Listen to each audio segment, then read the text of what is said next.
pas tous à égalité face au télétravail. Le prérequis, ce sera de s'équiper, se mettre aussi dans un endroit de son appartement ou de sa maison qui soit particulièrement lumineux. Derrière, ça va être de délimiter son espace aussi. Donc évidemment, lorsqu'on vit par exemple dans un 15-20 mètres carrés, ça va être très difficile de délimiter son espace, mais j'imagine que vous ne mangez pas dans votre douche.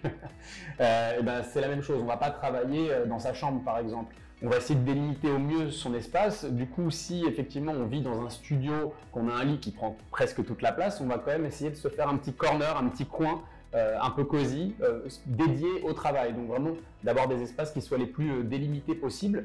Un autre conseil, ce serait évidemment de se chouchouter aussi, physiquement et moralement, notamment de lire des livres, que ce soit des romans, du développement personnel.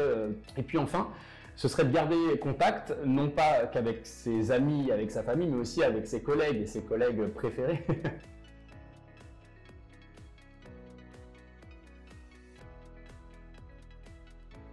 Alors, pour couper au quotidien, c'est vrai que c'est pas évident lorsqu'on est constamment dans le même espace de travail toute la journée. En tout cas, le télétravail présente cet avantage qu'on peut organiser finalement notre temps de travail un peu comme on le souhaite. Moi, ce que je recommande évidemment, c'est de faire des pauses régulières. Et une pause de 5-10 minutes, ça suffit déjà pour se remettre un petit peu d'aplomb. Et puis, chercher des choses qui nous font particulièrement plaisir. C'est-à-dire identifier ce qui va faire sens pour nous. Et on le voit actuellement, il y a beaucoup de blogs, des lives Instagram comme celui que j'ai organisé assez récemment avec Mazar par exemple.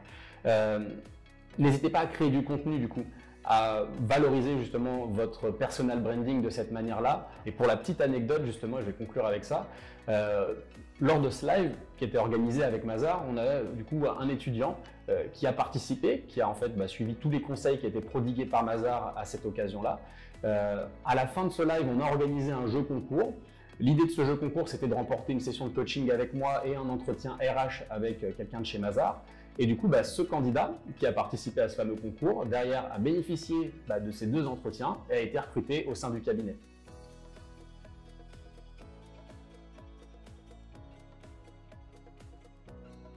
En tant qu'entreprise, je pense que l'idée, c'est déjà de demander aux collaborateurs s'ils ont des idées. Est-ce que vous, en tant que collaborateur, vous avez des choses qui vous feraient particulièrement plaisir, des choses que vous avez spécialement envie d'organiser ou non? Une fois qu'on a posé cette question, il peut y avoir évidemment donc tout un tas d'idées qui émergent. Ça peut être d'organiser des challenges entre collègues, seuls ou en équipe, des challenges créatifs ou autres. Ça peut être par exemple d'organiser des apéritifs régulièrement le soir. Donc si dans l'équipe on a quelqu'un qui a des compétences dans un instrument de musique, on peut lui demander de faire un petit intermède musical entre quelques jeux de société par exemple. Ou sinon, à intervalles réguliers, de faire une sorte de top 10 ou top 5 des bonnes nouvelles au sein de l'entreprise, de tout ce qui a émergé, des actualités, une sorte de revue de presse aussi. Mais voilà, l'idée de base, c'est quand même de demander aux collaborateurs s'ils ont des idées pour pouvoir derrière les concrétiser.